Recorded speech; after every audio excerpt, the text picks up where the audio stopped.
Hello students, हमारी आज की वर्कशीट है worksheet number 28 maths class 10th Hindi medium में। तो हमने विभाजन सूत्र पढ़ा था, आपको याद होगा विभाजन सूत्र क्या है। रेशियो में ना कोई लाइन है, रेखाखंड है, इसका दो बिंदु हैं और यहाँ पे कोई बिंदु लाई करता है ए और बी, इसका नाम देते हैं पी। तो जब हम पी के निर्देशांक निकालते हैं पी एक्स वाई मान लेते हैं, और ये रेशियो अनुपात है m1 और m2, तो ये होता था m1 x2।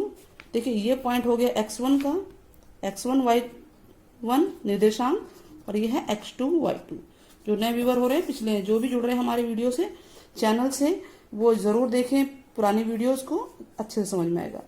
तो ये जो पॉइंट है P निकालना है, तो वो विभाजन सूत्र में कैसे निकलता था, P m1 x2 plus m2 x1 upon m1 plus m2। तो ये किसका निकला, ये x की वैल्यू निकली। ऐसे ही y का होगा m1 y2 plus m2 y1 upon m1 plus m2। तो ये है जी हमारा विभाजन सूत्र। अब मध्य बिंदु का मतलब यह है कि अगर ये बिंदु बिल्कुल बीच में है तो ये अनुपात बराबर हो जाएंगे, और अनुपात बराबर हो जाएंगे तो यहाँ एक एक एक एक हो जाएगा, ये तो हट जाएगा, एक और एक दो होता है, यानी x1 प्लस x2 बाई 2 हो जाएगा। ऐसे ही y1 प्लस y2 बाई 2 हो जाएगा। तो ये हमारा मध्य बिंदु सूत्र था। अगर हमें पी एक्स वाई निकालना है तो वो होगा x1 प्लस x2 बाई 2। बताइए क्यों हुआ, क्योंकि इस सिचुएशन में m1 और m2 का अनुपात बराबर होगा। जो हम कुछ भी ले सकते हैं, हमने मान लीजिए एक और एक ले लिया, और y1 प्लस y2 बटा 2। तो ये है मध्य बिंदु का फॉर्मूला है। इतना समझ में आ गया आप लोगों को, ये समझ में आ गया ना। स्थिति एक है, चतुर्भुज जैसे आयत, वर्ग, समांतर चतुर्भुज और समलंब के विकर्ण एक दूसरे को समद्विभाजित करते हैं। ये चीज जान लीजिए कि चतुर्भुज है, आयत है, वर्ग है, समांतर चतुर्भुज है, ठीक है, इनके विकर्ण एक दूसरे को समद्विभाजित करते हैं।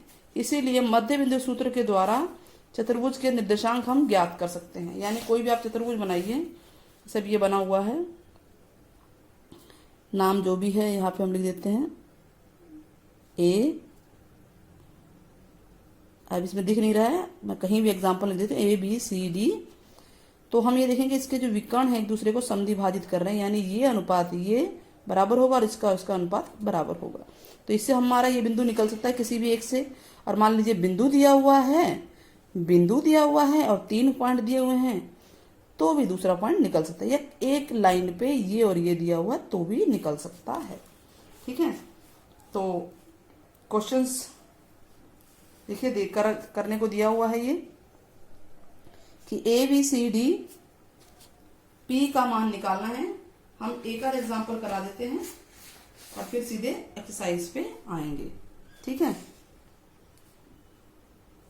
तो देखिए क्या दिया हुआ है, एक समांतर चतुर्भुज दिया हुआ है, समांतर चतुर्भुज है जिसके निर्देशांक है ABCD, ये दिए हुए हैं।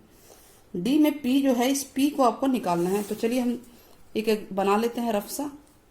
ABCD आप कहीं भी लिख सकते हैं। समांतर चतुर्भुज ये होता है ना कि लाइनें आपस में समांतर होती हैं, विपरीत और बराबर होती हैं।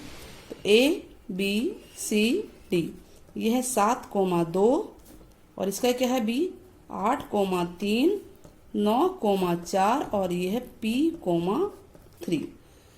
तो देखिए हम मध्य बिंदु फार्मूला से अगर ये निकालना है तो निकाल सकते हैं इसको बड़े आराम से। ये एक विकर्ण है और ये दूसरा विकर्ण है, ये एक दूसरे को काट रहे हैं ना यहाँ पे। इसका नाम क्या दें हम, बताइए। ओ दे देते हैं नाम। ये बताइए जो ये यहाँ से जो मध्य बिंदु निकलेगा और यहाँ से जो मध्य बिंदु निकलेगा, दोनों बराबर होंगे कि नहीं होंगे? होंगे ना बराबर। मध्य बिंदु तो वही है, एक दूसरे को समद्विभाजित कर रहे हैं, यानी रेशियो तो बराबर हो गया, अनुपात तो बराबर हो गया। एक और एक ले सकते हैं, जो भी लेना है ले लीजिए। तो AC का मध्य बिंदु और जो BD का मध्य बिंदु दोनों बराबर होंगे ना। ये उदाहरण 1 है कि AC का मध्य बिंदु बराबर होगा BD का मध्य बिंदु। और मध्य बिंदु कैसे निकालते हैं बच्चों, अब AC का मध्य बिंदु निकालना, तो ये बटा x1 प्लस x2 बटा 2 यानी 7 प्लस 9 बटा 2, कॉमा ऐसे y1 प्लस y2 बटा 2, 2 प्लस 4 बटा 2, ये हो गया AC का मध्य बिंदु। ठीक वैसे ही BD का क्या होगा बताइए, P plus 8, x1 plus x2, x1 है P और x2 है 8 बटा 2, और y1 क्या है 3 और y2 है 3। हम x1 y1 ही बार बार बोल रहे हैं क्योंकि आपको यही समझ में आना चाहिए, वरना इसके नाम x1 y1 x2 y2 x3 y3 x4 y4 आप रख सकते हैं। ये आसानी के लिए हो गया। अब ये क्या है, देखिए इसकी तो ज़रूरत नहीं है, हमें ज़रूरत क्या है, इसकी ज़रूरत है। हमें जो p का मान निकालना है, सॉरी x से होगा, ये x का x से होगा ऐसे, ठीक है, और ये y का y से है। ये वाला इसके बराबर होगा, ये वाला इसके बराबर होगा। तो हम ये देख रहे हैं कि 9 और 7 16, 16 बटा 2 बराबर होगा p प्लस 8 बटा 2। तो आप लिख सकते हो उसको 8 या इसको काट भी सकते हो। तो यहाँ आ गया 16 बराबर p जमा 8, और 8 को आप उधर भेज दीजिए, तो 16 माइनस 8 बराबर p। तो p कितना आ गया, 8 आ गया, ठीक है। और ये बराबर ये रखेंगे तो ये जो है 6 बटा 2 यानी 3 आएगा, 6 बटा 2 3, 3 बराबर 3 ही होता है, इसकी जरूरत नहीं है। हमें जो मान निकालना है, अगर इसमें मान निकालना होता तो हम इन दोनों को बराबर लेते, ठीक है। और अब इसमें मान निकालना तो हमने यहाँ बराबर लिया है। हो सकता है कि दोनों मान निकालने हो जाए, मान लीजिए यहाँ क्यू दिया हो या कुछ और दिया हो तो निकाल सकते हैं। तो इस तरह से हमारा ये क्वेश्चन हो जाता है। समझ में आ गया होगा एग्जाम्पल आपको। अब स्थिति 2 है। स्थिति 2 क्या कह रही है, स्थिति 2 में कि कोई रेखा खंड है, इसको 3 भाग में विभाजित हो रहा है। देखिए 1 2 3, 2 बिंदु हैं बीच में। ये रेखाखंड में A P Q B, ये XY है, और ये जो भी नाम दिया हुआ है यहाँ पे इन्होंने A और B दे रखा है। तो ये 3 बराबर भाग है, समत्रिभाजित का मतलब था बराबर भाग है, यानी अनुपात इनका बराबर बराबर हम ले लेते हैं, एक एक। सबसे आसान होता है एक एक लेना। तो मान लीजिए आपको P बिंदु को निकालना है, तो अनुपात क्या बनेगा, तो आप Q नहीं देखेंगे, अनुपात क्या बना बच्चों बताइए, AP और PB का अनुपात क्या होगा, 1 अनुपात इधर कितना है 2। और अगर Q को निकालना है तो अनुपात क्या बनेगा, इधर 2 है और इधर 1 है, तो ये M1 हो जाएगा 2 और M2 हो जाएगा 1। तो जो भी सिचुएशन हो आपको ध्यान रखना है, उसी अकॉर्डिंग में लेना है। एक बार में एक ही निकलेगा, या तो P या Q, ठीक है। अब इससे रिलेटेड हम क्वेश्चन सीधे एग्जाम्पल कराएंगे। तीसरी स्थिति देखते हैं, एग्जाम्पल करें, क्वेश्चंस एग्जाम्पल आप बड़े आराम से कर लेंगे। फिर स्थिति 3 क्या कह रही है, वृत्त का केंद्र है, वृत्त, ये वृत्त हो गया, ये इसका केंद्र हो गया, और त्रिज्या और व्यास के अंतिम बिंदु की लंबाई मध्य बिंदु दूरी सूत्र द्वारा निकालिए। तो देखिए ये व्यास है। अब ये बताइए ये बिंदु 2 भागों में बांट रहा है कि नहीं बांट रहा है, पूरा व्यास है, आधी और आधी त्रिज्या होती है, और हमें ये पता है कि ये आधी और आधी बराबर होती है। तो यानी अगर ये बिंदु दे रखा है A B और O, तो AO और OB का जो अनुपात है वो 1:1 होगा, यानी इसको मध्य बिंदु फार्मूला से हम इसे सॉल्व कर सकते हैं। तो क्या बोला गया है इसके अंदर, क्या निकालना है आपको, A B दे रखा है, केंद्र निकालना है, व्यास निकालना है और त्रिज्या निकालनी है। चलिए शुरू करते हैं, आगे बढ़ते हैं।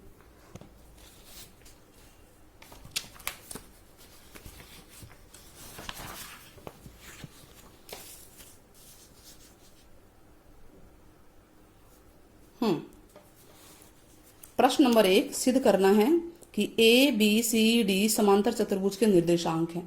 तो समांतर चतुर्भुज के निर्देशांक का आसान तरीका है, हम मध्य बिंदु से भी कर सकते हैं, और आमने सामने की भुजाएं भी आनी चाहिए बराबर।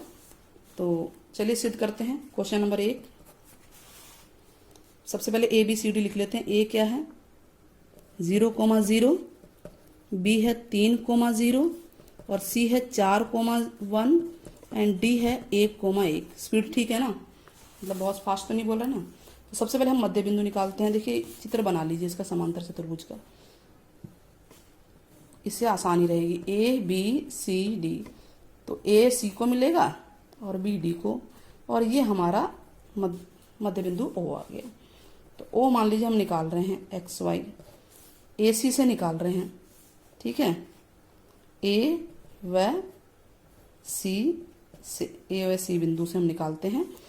तो ए और सी का मध्य बिंदु क्या होगा, x1 प्लस x2, 0 प्लस 4/2 और 0 प्लस 1, 0 प्लस 1/2। तो कितना आया बच्चों, 4/2 और 1/2। 4/2 कितना होता है, 2 और 1/2। तो ये आ गया हमारा ए और सी बिंदु से। तो ऐसे ही हम ले लेते हैं बिंदु बी व डी से। तो ओ निकालेंगे तो वो भी यही आना चाहिए। अब बी और डी क्या है बच्चों, ये देखो x1 और x2। x1 है 3 जमा 1/2 और x2 है 0 जमा y1 और y2, 0 जमा 1/2। तो ये कितना आया बच्चों, 4/2, 1/2। तो आंसर तो हमारा वही आ गया, 2, 1/2। तो मध्य बिंदु दो सेम आ गए। और समांतर चतुर्भुज के विकर्ण एक दूसरे को समद्विभाजित करते हैं, ये हमारा सिद्ध हो गया। अब क्या करना है बताइए, अब आमने सामने की भुजा बराबर ले आइए कोई भी। चलिए ए भी निकाल लेते हैं दूरी सूत्र से, ठीक है। तो ए भी क्या फार्मूला था, x2 minus x1 whole square y2 minus y1 whole square. तो देखिए ए भी क्या है, 3 minus 0 whole square, 0 minus 0 whole square, 3 minus 0 whole square, 0 minus 0 whole square. तो ये तो सारा हटके सीधे 3 स्क्वायर हो जाएगा, यानी कि 3 इंटू 3। तो ए भी आ गया 3। अब हम सी डी निकाल लेते हैं, बाकी दो की जरूरत ही नहीं है, निकालना चाहे तो आप निकाल सकते हैं। तो सी डी क्या आएगा, देखिए हमें ए बी और सी डी बराबर कर देना, ये दोनों ऑटोमेटिकली हो जाएंगे बराबर। तो सी डी होगा वही x2 minus x1, 1 minus 4, 1 minus 4 whole square, फिर 1 माइनस 1 होल स्क्वायर। तो ये आ गया -3 का होल स्क्वायर और ये 0 का स्क्वायर। तो -3 का होल स्क्वायर 3 इंटू 3 ही होगा, प्लस हो जाएगा माइनस का स्क्वायर, 3 आ गया। तो सेम आ गया कि नहीं आ गया बच्चों, बताइए। तो ए बी बराबर सी डी आ गया और मध्य बिंदु भी आ गया था। तो इसका मतलब कि ए बी सी डी एक समांतर चतुर्भुज है। अच्छा, अब ये हमने दो भुजाएं निकाल दी ए बी सी डी। आप जो है बाकी भी निकाल सकते हैं, बी सी और ए डी, अगर ए भी बराबर आ जाते हैं। ज्यादा अगर आपको है, मतलब कि अगर पूरा क्वेश्चन और भी पूरा करना है, वरना इतना इनफ है, इतने से आंसर हमारा समझ में आ जाता है। देखिए, ठीक है, क्लियर हो गया पहला क्वेश्चन स्क्रीन पे आपकी। आगे बढ़ जाएं, बोलेंगे तो आगे बढ़ जाते हैं। चलिए आगे बढ़ जाते हैं, ठीक है। हाँ जी, तो क्वेश्चन नंबर 2 कर लेते हैं। क्या कह रहा है ये, पी क्यू दो बिंदु हैं ए बी पर जोड़ने पर और 3 समान भागों में विभाजित कर रहे हैं, यानी समत्री भाजित कर रहे हैं। पी क्यू के पॉइंट निकालने हैं। Question number 2। तो एक लाइन बनाते हैं, ए और बी दे रखा है। ए कितना है बच्चों, 2 और -2, यही है ना।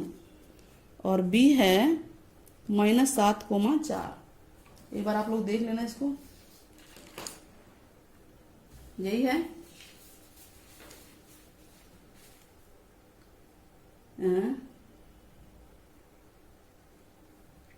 ठीक है, ये 2 और -2 -7,4। ठीक है, थोड़ा सा क्लियर नहीं था। अब ये बिंदु, दो बिंदु इसके ऊपर बिल्कुल बराबर बराबर पी और क्यू है, ये समत्रिभाजित, मतलब ये और ये लाइन बराबर है। तो हम इसका अनुपात ले लेते हैं ऐसे। अब पी निकालना है, मान लीजिए पी का मान निकालना है, तो आप क्या नाम देंगे, इसका एक्स और वाई नाम दे देते हैं। इसका नाम बोलिए क्या दें, ये x1 y1 है, x2 y2, ये x3 y3 दे देते हैं, और इसका x4 y4। कोई दिक्कत नहीं, x की गिनती चलती रहेगी। ये x1 y1 है, x2 y2 है। तो अनुपात वाला जो हमारा विभाजन सूत्र है उसके द्वारा होगा। देखिए, p बिंदु अगर निकालना है तो q नहीं देखेंगे, p बिंदु निकालना है तो अनुपात होगा 1:2।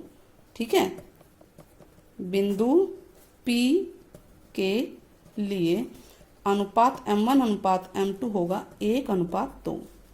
अच्छा, x1 y1 क्या है वो भी लिख लेते हैं, 2, -2, और x2, y2 है -7,4। यही है ना, क्लियर है। तो अब हमें p निकालना है। p का नाम क्या है, x3 y3, 1 2 3 4 आप कुछ भी नाम दीजिए। तो ये होगा m1 x2 plus m2 x1 upon m1 plus m2। ठीक है, स्पीड तेज तो नहीं है ना। m1y2 plus m2y1 upon m1 plus m2। I think आप लोग ये बार बार करा रहे हैं तो आपको आ भी गया होगा। m1 है 1, x2 कितना है बच्चों -7, फिर m2 है 2, x1 है 2 और 1 प्लस 2। ये तो 1 प्लस 2 या 2 प्लस 1 3 ही आना है। अब m1 1, y2 4, m2 2 और y1 है -2 अपॉन 1 प्लस 2।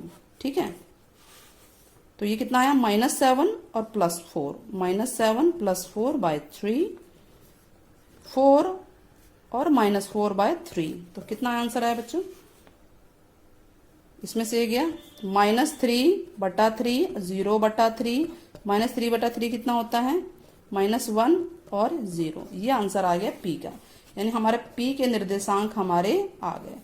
क्लियर हो गया ये। आगे बढ़ जाएं। अब Q निकालते हैं।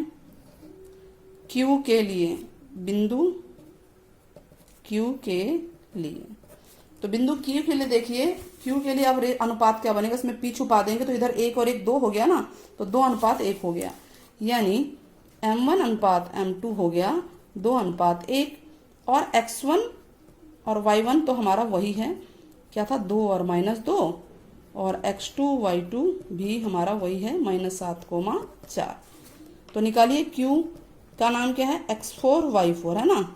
मैंने बता नहीं, यहाँ पे आप कुछ भी नाम बढ़ाते जा सकते हैं काउंटिंग में।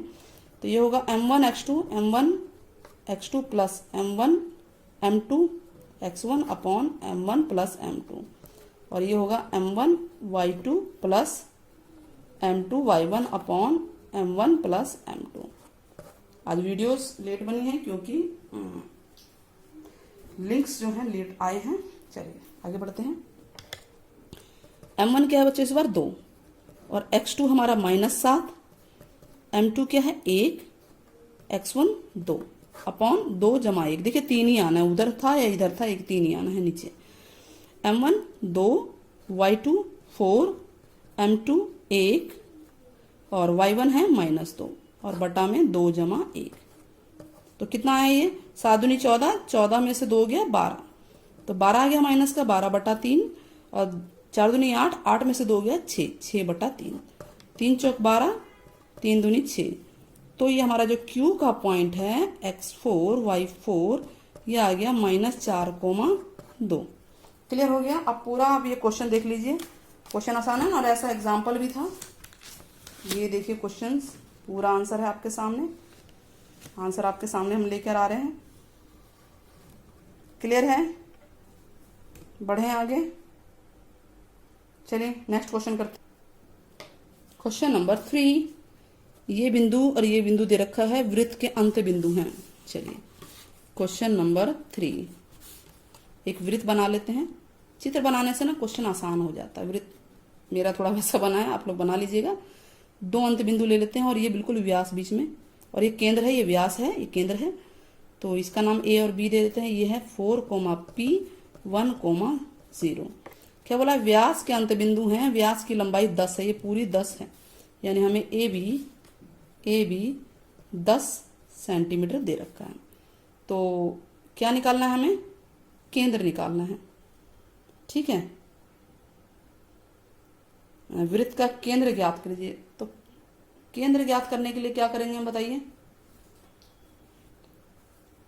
सबसे पहले तो इस P को निकालना पड़ेगा हमें लंबाई सूत्र से। तो AB बराबर क्या होता है, AB अगर 10 है तो AB का वर्ग क्या होगा, 10 का वर्ग होगा। तो AB वर्ग बराबर हो जाएगा 100, और AB का फार्मूला क्या था बच्चों, डिस्टेंस फार्मूला है ना, दूरी formula, x2 - x1 whole square plus y2 - y1 whole square बराबर 100। 2 ही फार्मूले आपके पास आए ही हैं अभी तक, बाकी सब तो उससे बन रहे हैं। तो ये है x2 और ये है x1। तो हमने वर्ग कर दिया तो स्क्वायर इसको नहीं लगाएंगे, क्योंकि हमने वर्ग कर दिया तो रूट नहीं लगेगा। वर्ग किया ना, इसीलिए रूट के लिए किया, बाद में वर्ग कीजिए, पहले एक ही मतलब है, ये नहीं लगाएंगे आप। तो x2 - x1 1 - 4 whole square plus y2 - y1 0 - p whole square equal to 100। तो ये हो गया -3 का स्क्वायर -3 का स्क्वायर, और ये होगा -p का स्क्वायर बराबर 100। ये 9 हो गया, ये पी स्क्वायर हो गया बराबर 100। हाँ, तो इसके बाद जो है ये है 9 प्लस पी स्क्वायर है इक्वल टू 100 है, तो पी स्क्वायर होगा हमारा 100 माइनस 9, तो पी स्क्वायर क्या आएगा बेटा 91 आएगा, तो पी होगा प्लस माइनस रूट में 91 चला जाएगा, तो प्लस वाला ही लीजिए कोई, क्योंकि सेंटर तो वही आएगा, केंद्र वही आएगा। तो अब हमें क्या निकालना है, ओ निकालना है, ओ यानी कि मध्य बिंदु निकालना है हमें, और ए और बी हमें दे ही रखे हैं ये, ठीक है। ये आ गया हमारे पास, ओ निकालना है, तो हम यहाँ लिख लेते हैं पहले ए है क्या, ए है 4 पी था ना, पी यानी कि 91 हो गया रूट में, और बी है 1 0 था, ठीक है 1 0 यही था ना। तो अब यहाँ वैल्यू रख दीजिए, मिड पॉइंट फार्मूला क्या होता है मध्य बिंदु 4 + 1 बटा 2, और ये होगा रूट 91 + 1 बटा 2, ठीक है यही आया हमारा। तो क्या आया ये 5/2, और ये 0 है यहाँ पे 91 + 0, तो ये 91 ही होगा बटा 2। तो ये हमारा जो है मध्य बिंदु फार्मूला आ गया। इस तरह से हमारा ये वाला क्वेश्चन जो है, ये जो केंद्र है इसका केंद्र निकल गया हमारा, ठीक है केंद्र जो है आपके ये बिंदु निकल गए हैं, ठीक है। और अगर आप प्लस का माइनस साथ में रखना चाहते हो तो आप प्लस माइनस रख सकते हैं, इसमें कोई दिक्कत नहीं है, प्लस माइनस रख सकते हैं यहाँ पे, ठीक है।